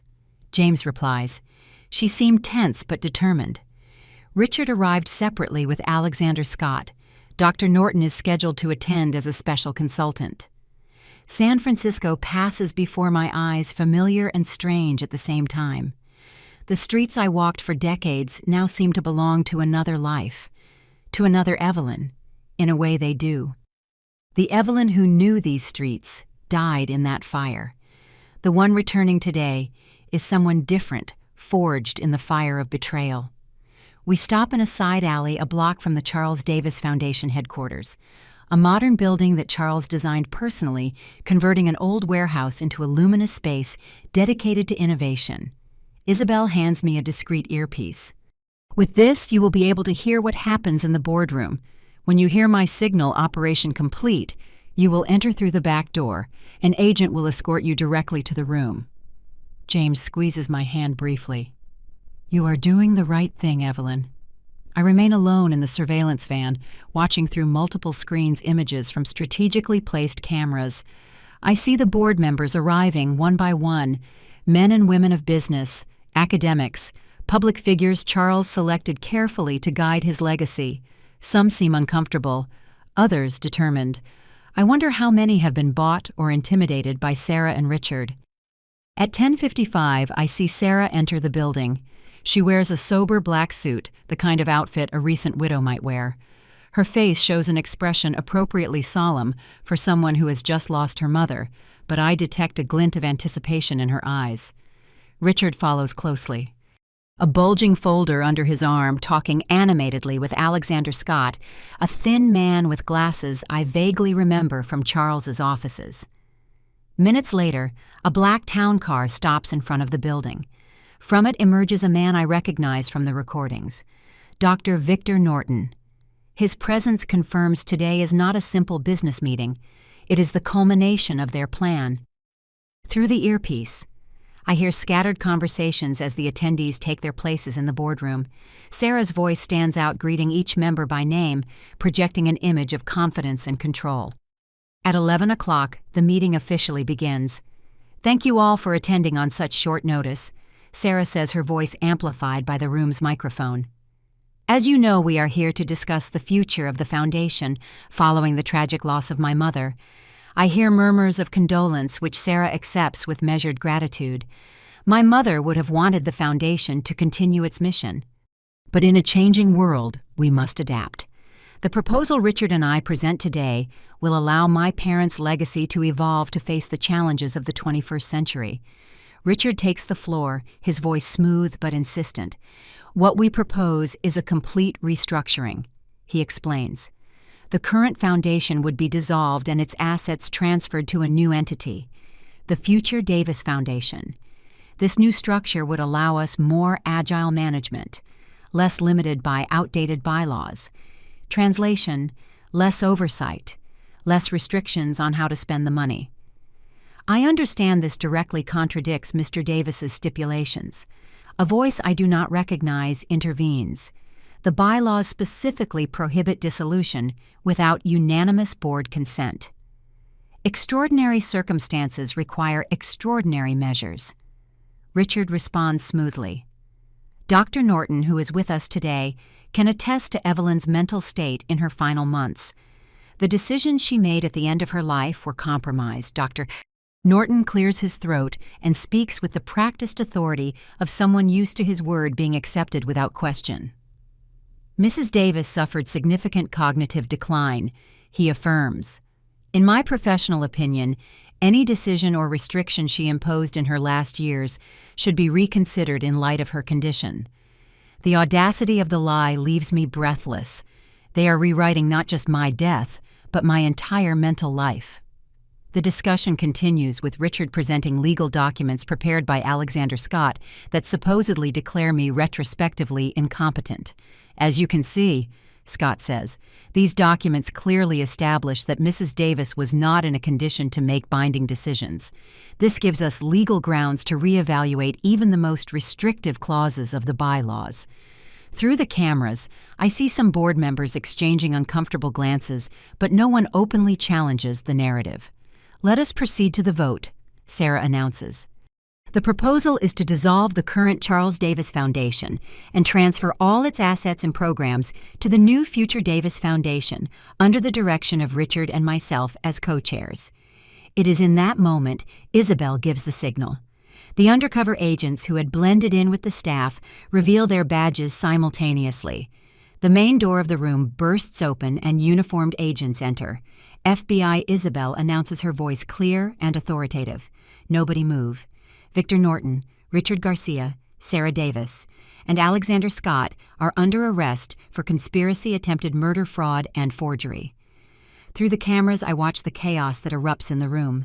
Richard tries to reach for his phone, but is quickly immobilized. Dr. Norton remains perfectly still, his face a mask of calculation. Alexander Scott looks about to faint. And Sarah is frozen, her eyes fixed on Isabel as if she cannot process what is happening. This is a mistake. She says, finally recovering some composure. I do not know what you are talking about. We have all the evidence, Mrs. Davis. Isabel replies. Recordings of your meetings with Dr. Norton where you explicitly planned your mother's murder. Falsified documents. Testimonies from accomplices who have already confessed. Sarah pales visibly, but maintains her posture. My mother died in a tragic accident. She insists. Any other suggestion is absurd. It is my signal. The assigned agent escorts me from the van to the back entrance of the building. I walk through familiar corridors, feeling a strange disconnection, as if I were moving in a dream. When I arrive at the boardroom door, I pause for a moment, breathing deeply. Then I nod to the agent who opens the door. The silence that falls over the room when I enter is absolute. Every face turns toward me. Expressions of shock, disbelief, even terror. Sarah is the first to react. Her face loses all color. Her lips part in a silent scream. She staggers, grabbing the edge of the table so she does not fall. Hello, Sarah, I say, my voice strangely steady. You look like you have seen a ghost. Richard is paralyzed, his mouth open in a perfect O of horror. Dr. Norton shows less surprise. His calculating eyes are already looking for exits, explanations, legal defenses. This is impossible, Sarah whispers finally. You were... the fire. We saw. Saw what exactly, I ask, advancing toward the table. The fire you started, the door you locked while I was inside. Or maybe you refer to when Richard said, I hope you like fire before leaving me to die. The board members gasp collectively, looking at Sarah and Richard with growing horror. You do not understand. Sarah tries, her voice trembling. You were sick, confused. You could not handle. I was perfectly lucid. I interrupt her. Lucid enough to find the documents in Richard's office where you planned my death. Lucid enough to record your conversations with Dr. Norton. Lucid enough to escape the fire you prepared. Mrs. Davis. Isabel intervenes, addressing Sarah. We have security footage from the Tahoe house clearly documenting how you and your husband set the fire. We have accomplice testimonies, financial records of payments to Dr. Norton, falsified documents prepared by Mr. Scott. Your plan has been completely exposed. Sarah looks at Richard, looking for support, but he is already crumbling. It was Norton's idea, Richard blurts out suddenly. He contacted us after reading about the foundation. He said he had a program for families with wealthy seniors who needed smooth transitions. The whole plan was his. Shut up, you idiot, hisses Dr. Norton, but it is too late. He showed us other cases. Richard continues desperately, people who had resolved similar situations. He said it was completely safe, that no one would ever suspect. Sarah looks at me, a mix of fear and something else in her eyes. Shame, regret. It is impossible to tell. Mom. She says softly, using that title for the first time in years. You do not understand. I was pregnant. We needed security for the baby. You were always controlling everything. You never let us. No. I cut her off firmly. Do not use my grandchild as an excuse for trying to murder me. The word grandchild makes her face contract. How I know many things, Sarah. I reply. I know you are 3 months pregnant. I know you planned my death weeks in advance. I know you falsified medical documents to declare me insane. I know you paid Dr. Norton $500,000 for his specialized services. Every revelation is like a physical blow. Sarah collapses in her chair, defeated. Isabel makes a gesture, and the agents proceed to formally handcuff the 4 main suspects. The scene is surreal. My daughter, my son-in-law, a respected doctor, and a prominent lawyer, all in chains and being read their rights in the boardroom of the foundation Charles built with so much love. As they lead them out of the room, Sarah stops in front of me. I am sorry, she says, although I cannot discern if she regrets the attempted murder or simply having failed. I am too. I reply, feeling the weight of all the decisions, all the dysfunctional family dynamics that brought us to this point. For the child. It is the only thing I can offer her. Not forgiveness, not understanding, just an acknowledgement of the innocent life trapped in this tragedy. When they are gone, I stay alone with the stunned members of the board. These men and women who knew Charles, who worked with him, who supposedly watched over his legacy. Some of you knew, I say, looking at each one. Some suspected but said nothing. Others, perhaps, were genuinely deceived. But from now on, the foundation will return to its original purpose. Charles's legacy will continue as he designed it. An older woman I recognize as Dr. Martinez, a former university colleague of Charles, stands up with tears in her eyes. "Evelyn," she says, "we had no idea. It is a miracle you are alive." "It was not a miracle," I reply. "It was foresight." Charles built a secret shelter in that house years ago, just in case. He never specified what case he feared, but thanks to his prudence, I am here today. I leave the room with my head held high, escorted by James. In the lobby, the media has already gathered, alerted by the police. Camera flashes explode when they see me, and a murmur of astonishment runs through the crowd. "Are you ready for this?" James asks discreetly. "You do not have to talk to them now." I consider the question. Part of me yearns for privacy, time to process everything that has happened. But another part, the part that has emerged from the ashes of my old life, recognizes the importance of this moment. I am ready, I say. The truth deserves to be heard, and as I approach the microphones, I feel the weight of Charles's watch in my pocket. A reminder that even in our darkest moments, time keeps moving forward, carrying us toward a future we perhaps cannot see but can face with dignity and truth. The courtroom of the Superior Court in San Francisco holds a solemn silence while Judge Ramsey reviews the final documents. The high windows allow the California light to flood the space, drawing golden rectangles on the polished wood floor. 3 months have passed since the arrests, and today the trial finally begins. I sit in the front row next to Linda, who has formally assumed my legal representation. Her presence calms me. After decades defending human rights cases, she knows how to navigate these turbulent waters better than anyone. "Remember," she whispers, "just answer exactly what they ask you. Do not elaborate. Do not ramble." The evidence speaks for itself. I nod slightly. In these months, I have learned to contain my emotions, to maintain composure, even when everything inside me screams. Today will be no different. The side door opens and the defendants enter escorted by guards. First, Dr. Norton, impeccable even in these circumstances, his face a mask of professional dignity. Then Alexander Scott, nervous, thinner than when I last saw him. Richard follows carefully, avoiding looking in my direction. And finally, Sarah. Her pregnancy is evident now. Almost 6 months. She wears a sober navy dress, her hair pulled back in an austere bun. She looks pale, exhausted. For an instant our eyes meet, and I see something in her eyes I cannot fully decipher. Shame, resentment, a vestige of the girl I once raised. Judge Ramsey bangs his gavel, calling the court to order. Court is in session in the case of the People versus Norton, Garcia, Davis, and Scott on charges of attempted murder, conspiracy, fraud, forgery, and financial exploitation of the elderly. District Attorney Victoria Sands, a woman in her 50s with a formidable reputation, rises for her opening statement. Her voice is clear, incisive. "Your Honor, this is not simply a case of family greed. What the court will see in the coming days is evidence of a sophisticated criminal network that has been operating for years, methodically selecting wealthy seniors, isolating them falsely, declaring them incapacitated, and eliminating them when they became obstacles to their financial plans." As she details the operation, I see several jurors shudder visibly. The prosecutor projects a presentation showing previous victims, smiling faces of men and women who did not have my luck, who did not escape the fire, the water, the carefully orchestrated accidents. But this time, she continues, they made a crucial mistake. They underestimated Evelyn Davis. All eyes turn to me for a moment. I keep my expression serene, although I feel the weight of their attention.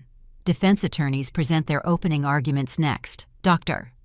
Norton's lawyer tries to characterize him as a dedicated, misunderstood physician whose unorthodox methods sought only to help families in crisis. Alexander Scotts portrays him as a simple legal technician who did not know the final purpose of the documents he prepared.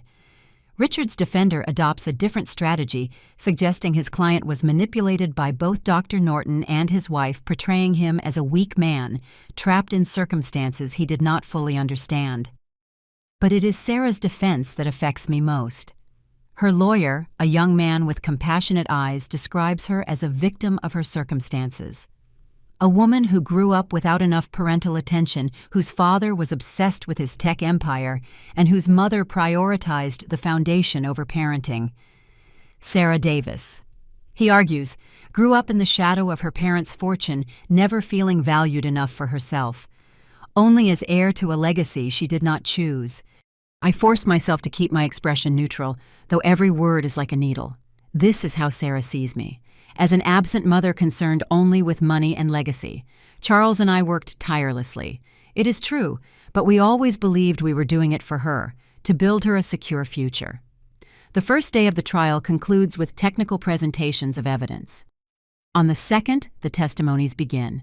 Dr. Foster, my supposed neurologist, is the first to testify, confessing he falsified my evaluations under pressure from Dr. Norton, who threatened to reveal old medical errors. On the third day, they call me to the stand.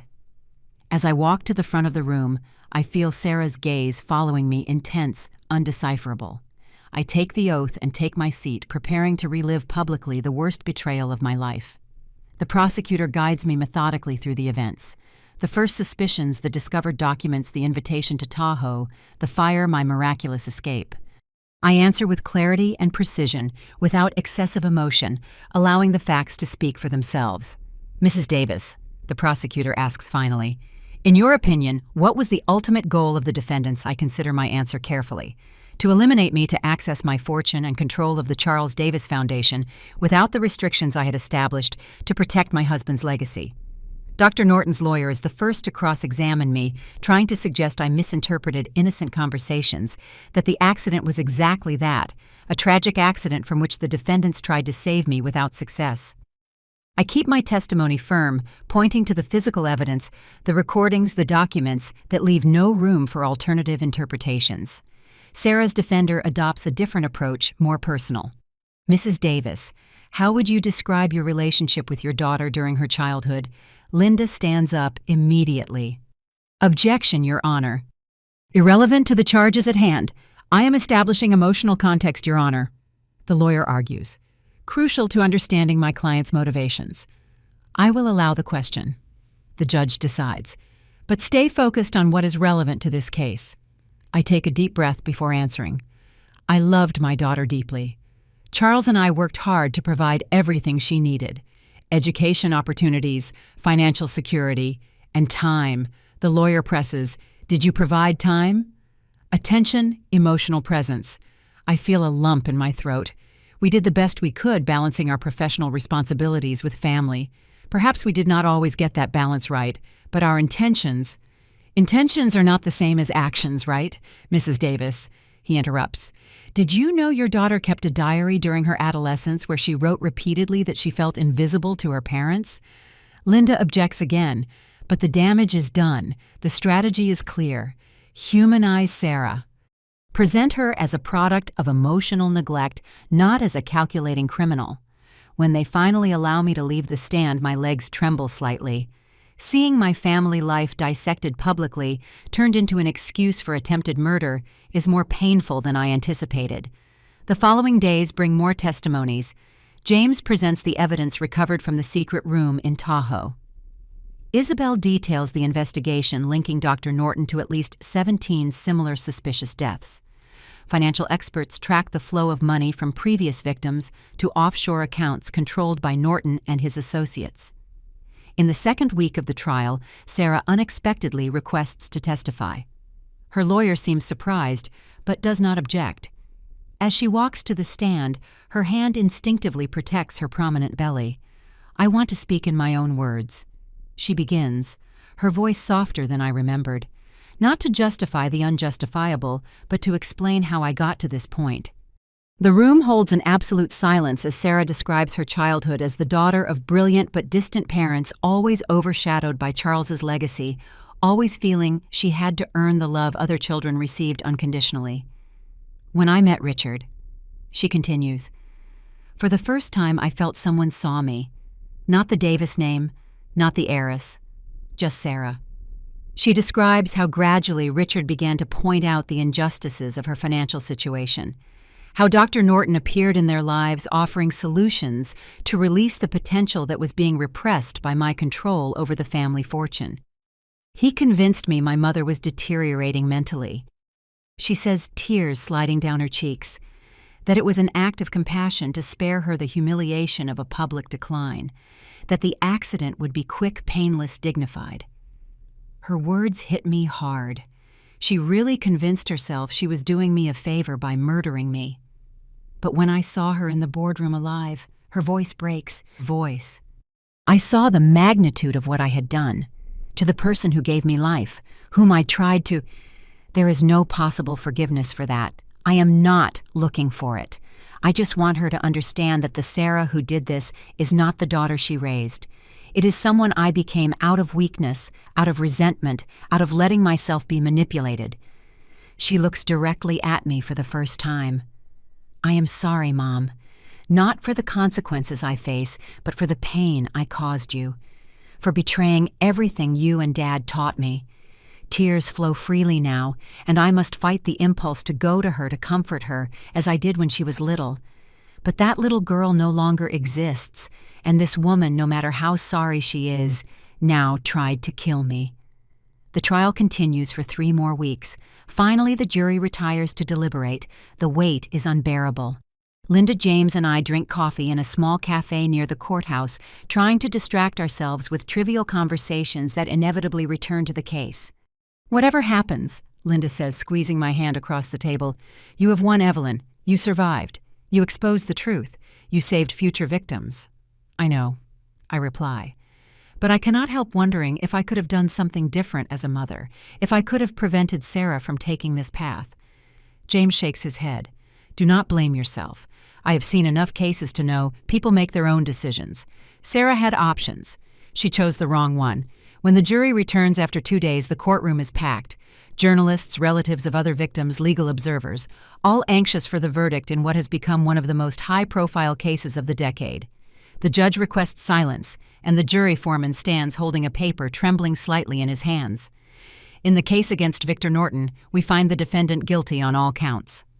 A murmur runs through the room. Norton remains impassive, as if he had anticipated this result. In the case against Alexander Scott, we find the defendant guilty of forgery, conspiracy, and fraud. Scott slumps visibly in his seat. In the case against Richard Garcia, we find the defendant guilty of attempted murder, conspiracy, and fraud. Richard closes his eyes as if he wanted to disappear from the room, from the world. In the case against Sarah Davis, the foreman pauses briefly. We find the defendant guilty of attempted murder and conspiracy, with a recommendation for leniency due to her cooperation and mitigating circumstances. Sarah receives the verdict with dignity, a single tear sliding down her cheek as she nods slightly, accepting the justice she sought. The judge proceeds to hand down sentences: 30 years for Norton, 15 for Richard, 10 for Scott, and 12 for Sarah, with the possibility of parole after 8, considering her pregnancy and cooperation. When the guards escort the convicts out of the room, Sarah stops briefly in front of me. "The baby will be born in prison," she says softly. "It is a boy. I was going to call him Charles, after Dad." I do not know what to answer. This child, my grandson, will be born in the shadow of his parents' crimes, carrying a legacy he did not ask for, just as Sarah felt she carried Charles's. "It is a good name," I say finally. Sarah nods and continues her path, her future now defined by bars and strict schedules, separated from the fortune she coveted so much. Outside the courthouse, reporters crowd anxious for statements. Linda acts as a barrier, allowing me to advance toward the waiting car. "Mrs. Davis," a journalist shouts, "how do you feel seeing your daughter convicted?" I stop considering the question. The answer is too complex for a quick statement, but I feel the need to say something. Not for the media, but for myself. Justice brings no satisfaction when it involves your own blood. I reply finally. It only brings the opportunity to rebuild, to heal, to find a new path. That is what I will try to do now. 6 months after the trial, I return to Tahoe. Spring has transformed the landscape where before there were ashes. Now new grass sprouts. The charred structure of the house has been removed, leaving only the stone foundation and an open space that seems to wait, patient, for a new purpose. Linda accompanies me, as she has done faithfully throughout this process. James will join us later. He is currently in Sacramento testifying in related trials against other accomplices of Norton's network that continue to emerge. "Are you sure about this?" Linda asks as we contemplate the land. "You could just sell it. Leave the memories behind." I shake my head. Charles always said places absorb our stories. This place knows both the best and the worst of my family. It deserves the chance to be part of a new story. The architects will arrive tomorrow with preliminary plans. I will not rebuild the house as it was, nor like the pretentious renovations Sarah and Richard created. In its place, something completely new will rise, a support center for survivors of financial abuse and exploitation of the elderly. The Phoenix Foundation. I have named it in honor of that sinister folder I discovered in Richard's office, but redefined as a symbol of rebirth and resilience. Linda and I walk among the old trees that survived the fire, their trunks blackened, but their branches green again, loaded with new growth. I received another letter from Sarah. I comment as we sit on a makeshift bench. Linda looks at me curiously, but without judgment. She knows I have visited Sarah in prison 3 times since little Charles's birth 4 months ago. "How is she different?" I reply, seeking the right word. More reflective. The therapy program seems to be helping her understand her actions, her motivations. I do not mention that every visit is painfully difficult, an impossible balance between the maternal love I still feel and the betrayal I can never fully forget. And the child. An involuntary smile draws on my face, growing strong. Social services have placed him with a wonderful foster family. Retired educators, they allow them to bring the baby for weekly visits. I have not requested custody. At 69, with everything that happened, it would not be fair to the little one. But I have established a trust for his education and needs, and I keep informed about his development. Last week I held his little hands. I continue. He has Charles's eyes, observant, curious. He looked at me as if trying to decipher me. Linda smiles with sympathy. Children have a wisdom we lose with the years. They do not carry our prejudices or our wounds. The sun begins to descend, casting elongated shadows over the foundations of what will be the new building. In the distance, we hear the engine of a vehicle approaching. James.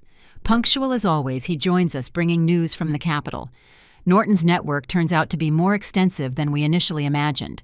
Doctors, lawyers, officials who facilitated or covered up the deaths of at least 23 seniors across the state.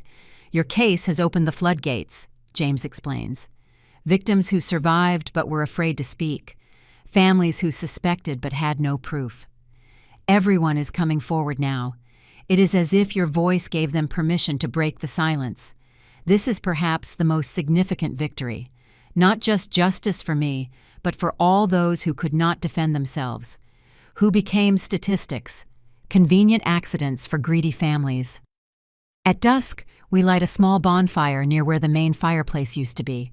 It is not a planned ritual, but something that arises organically as the 3 of us contemplate the future of the space. To Charles. I say, raising a glass of wine toward the emerging stars, who always knew how to build things that last. To the truth, Linda adds, which always finds its way to the light. To the survivors, James concludes, those who are with us and those who live in our memory. The fire crackles softly. Nothing like the devouring inferno that almost ended my life, but a warm, controlled, beneficial presence. It reminds me that fire, like many forces in life, can destroy or purify, depending on the hands that guide it. Early the next morning, I receive an unexpected visit. Isabel Ross, the investigator who coordinated the arrests, appears at our makeshift camp with a box of documents. "I thought you would want to see this personally," she says after greeting us. "We have completed the analysis of all cases linked to Norton. Among the identified victims, we found this. She hands me an old photograph of a smiling man in his 70s, next to a younger woman whom I recognize immediately as Richard's mother. William Sanders, Isabel explains, Richard's stepfather who raised him since he was 10. He died in a car accident 3 years before Richard met Sarah. He inherited a considerable sum, which according to our investigations, he used to establish himself in social circles where he eventually met your daughter. The revelation leaves me stunned. Richard not only participated in the attempt to murder me, he had learned the method by killing his own stepfather. Does Sarah know this? I ask finally. Isabel shakes her head. We are still documenting the evidence, but given her cooperation, we consider she has the right to know the full truth about the man she married. I wonder how this information will affect Sarah already dealing with the weight of her own actions. Will she feel relief knowing she was manipulated by someone with experience in this type of crime? Or will it deepen her feeling of having been betrayed by everyone she trusted? Isabel leaves shortly after leaving me with new complexities to process. The story I thought I knew keeps revealing additional layers, reminding me we rarely have the complete picture of the lives around us. That afternoon, while the architects spread blueprints on makeshift tables, I make a decision. The center will include a space dedicated specifically to research and education on patterns of financial abuse and exploitation, an archive that will document cases, identify warning signs, and provide resources for those who suspect they are at risk. We will call it the Charles Davis Archive, I tell Linda, because he always believed knowledge was the best protection. As the sun descends again over the mountains, I contemplate the foundations of what is to come. The house where I was once happy, where they subsequently tried to kill me, will transform into a beacon of hope and protection for others. I take out Charles's old pocket watch. Its constant ticking a reminder that time keeps moving forward, transforming even our worst experiences into opportunities to create something meaningful. I do not know what the next few years will bring. I do not know how my complex relationship with Sarah will evolve or what role I will have in little Charles's life. I do not know how many more victims of Norton and his accomplices will find justice thanks to our efforts. But I know this. Ashes are fertile. From the most complete destruction can emerge a new, unexpected, even beautiful life. Charles understood this. That is why he built secret shelters. That is why he documented everything meticulously. That is why he taught me to look forward even in the darkest moments. And while the twilight dyes the mountains purple and gold, I feel a peace I thought lost forever. It is not a naive peace. It is interwoven with threads of pain, loss, and betrayal, but also with threads of truth, justice, and possibility. From the ashes of my previous life has emerged a different glory, not intact, not without scars, but perhaps wiser, more compassionate toward human fragility, more aware of our capacity for both harm and healing. And as the first stars appear in the night sky, I make a silent promise, both to those I have lost and those who will come after, that these ashes will not be the end of the story, but the fertilizer for something new and valuable that, like the mythical phoenix, will rise to begin again. 2 years later, the Phoenix Foundation officially opens its doors. The building, a modern structure of wood and glass that integrates harmoniously with the mountain landscape, stands out as a symbol of transformation. At the opening ceremony, survivors of financial abuse share their stories, while experts discuss new legislation inspired partially by our case. Sarah watches the broadcast from the prison library. According to her weekly letter, her sentence has been reduced for good behavior and continuous cooperation with authorities. In 3 more years, she could be eligible for parole. Our conversations, initially tense and painful, have evolved into something more reflective. There is no complete forgiveness. Some wounds are too deep. But there is a mutual recognition of the damage caused and a shared desire to build something better from the ruins. Little Charles, now a lively 2-year-old, visits me occasionally accompanied by his foster family. He does not call me Grandma. That is a privilege I have not sought. But his eyes light up when he sees me, and his little hands hold on to mine trustingly as we explore the olive grove together. Linda has assumed legal direction of the foundation, ensuring every program fulfills not only the letter, but the spirit of protection we imagined. James, although officially retired, continues to advise us on security and prevention, converting decades of investigative experience into protocols that save lives. As for me, I have found an unexpected purpose as a spokesperson for survivors. My story of betrayal, survival, and reconstruction resonates with many who have experienced similar losses. I am not a natural speaker, but there is power in authenticity, in showing both the scars and the strength I developed while healing. This afternoon, while I walk the halls of the center, I look at framed photographs on the walls. Charles in his youth dreaming of changing the world through technology.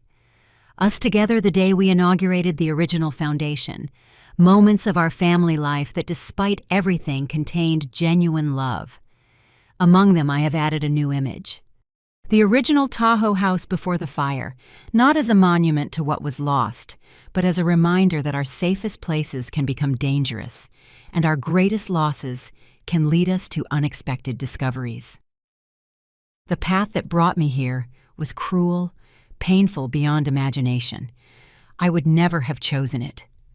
But being here, seeing lives transformed, people protected, justice served, I cannot deny that even our worst experiences can eventually serve a greater purpose.